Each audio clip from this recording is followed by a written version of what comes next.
जो सुमिरत सिद्धि होय, गणनायक करिवर वदन, करहु अनुग्रह सोय, बुद्धि राशि शुभ गुण सदन।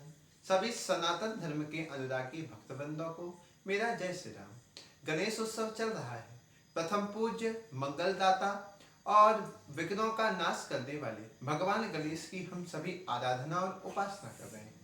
गणेश चतुर्थी के दिन हम भगवान गणेश की स्थापना करते हैं और अनंत चतुर्दशी के दिन हम भगवान श्री गणेश का विसर्जन करते हैं। भगवान गणेश की जीवन में भगवान गणेश का जो चरित्र है ये हमें बड़ी अद्भुत शिक्षा देता है। यदि भगवान गणेश के दिव्य मूर्ति को आप देखो, उनके रूप को देखो, तो उनकी आंखों को देखते से ही यह प्रतीत होता है कि हमें सूक्ष्म दृष्टा बनना चाहिए।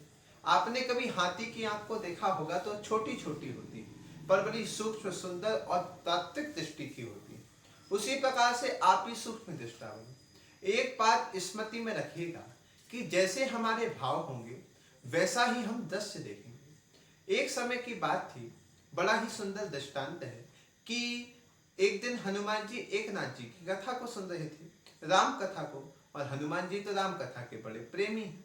एकनाथ जी पुष्प वाटिका का प्रसंग सुना रहे थे। एकनाथ जी ने कहा कि पुष्प वाटिका में जो पुष्प थे वो सफेद थे। हनुमान जी ने जैसे ही सुना, हनुमान जी को क्रोध आ गया। हनुमान जी ने एकनाथ जी से कहा कि आप गलत कह रहे हैं, मैं तो स्वयं ही पुष्प वाटिका में गया था, वहां पुष्प सफेद नहीं थे, अभी तो वहां तो पुष्प लाल थे। इतने में ही क्या हुआ कि एकनाथ जी और हनुमान जी दोनों गए राम जी के पास, और जैसे ही राम जी के पास गए तो वाम भाग में सीता जी बैठी थी। सीता जी से पूछा, माँ आप ही बता दो पुष्प कौन से रंग के थे? तो सीता जी ने कहा पुष्प तो श्याम रंग के थे। अब एकनाथ जी कह रहे हैं कि पुष्प श्वेत रंग के थे, हनुमान जी कह रहे हैं कि पुष्प लाल रंग के थे, और वहीं यहाँ पर सीता जी कह रही हैं कि श्याम रंग के थे। राम जी ने कहा तीनों सही कह रहे हैं और तीनों की बात सही है। एकनाथ जी, आपको श्वेत इसलिए पुष्प लग रहे हैं क्योंकि अभी आप शांत रस में हो, किंतु हनुमान जी जिस समय पुष्प वाटिका में गए थे उस समय हनुमान जी क्रोध में थे, और इसलिए जो हनुमान जी हैं क्रोध में होने के कारण उन्हें वो ही पुष्प लाल दिख रहा था। और सीता जी सदैव मेरा ही चिंतन करती रहती हैं और मैं तो श्याम रंग का हूँ, तो मेरा चिंतन करने के कारण सीता जी को पुष्प भी श्याम रंग का ही दिख रहा था। इसलिए जैसा आपका भाव होगा, जैसी आपकी दृष्टि होगी, वैसा ही आपको दृश्य दिखेगा। तो गणेश जी के नेत्रों को देख के शिक्षा प्राप्त होती है कि हमें तात्विक दृष्टि का बनना चाहिए। वही गणेश जी के कान हमें शिक्षा देते हैं कि हम अच्छा सुने। और फिर देखा जाए तो गणेश जी के चरित्र ने एक बहुत सुंदर शिक्षा दी कि माता पिता का हम सम्मान करें। किस प्रकार से उन्होंने माता पिता की परिक्रमा कर तीर्थों की परिक्रमा का पुण्य और फल प्राप्त कर लिया। और गणेश जी अनादि देव है।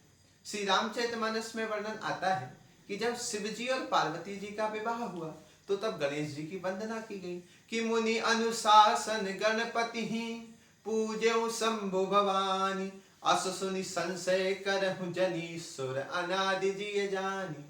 अब आपके और मेरे मन में भी एक प्रश्न जागृत होता है कि गणेश जी का तो जब जन्म ही नहीं हुआ था जब शिव जी और पार्वती जी का विवाह हुआ था, क्योंकि शिव जी और पार्वती जी के तो पुत्र गणेश जी हैं, तो फिर गणेश जी की पूजा कैसे हो गई? तो तब गोस्वामी जी ने उत्तर वहीं लिख दिया कि सुर अनादि जी जानी। ऐसा सुनकर कोई संशय नहीं करें। क्यों? क्योंकि जो गणेश जी है वो अनादि देव है, इनका ना तो आदि है ना इनका कोई अंत है। तो फिर हमारे अंदर एक और प्रश्न उठता है, गणेश जी की स्थापना भी होती है और विसर्जन भी होता है, इसका कारण क्या है? यह जो स्थापना और विसर्जन का दृश्य है ये हमारे जीवन चक्र को प्रदर्शित करता है। यह मनुष्य कैसा है? बोले मनुष्य का जन्म हुआ और मिट्टी से ही बना है, और यह मनुष्य एक समय मिट्टी में ही मिल जाएगा। इसलिए कहने का तात्पर्य यह है कि गणेश जी का चरित्र अद्भुत है, इससे हमें शिक्षा प्राप्त करनी चाहिए। आप सभी को पुनः जय श्री राम, प्रणाम। आप सभी सनातन धर्म अनुरागियों को गणेशोत्सव की हार्दिक हार्दिक शुभकामनाएं।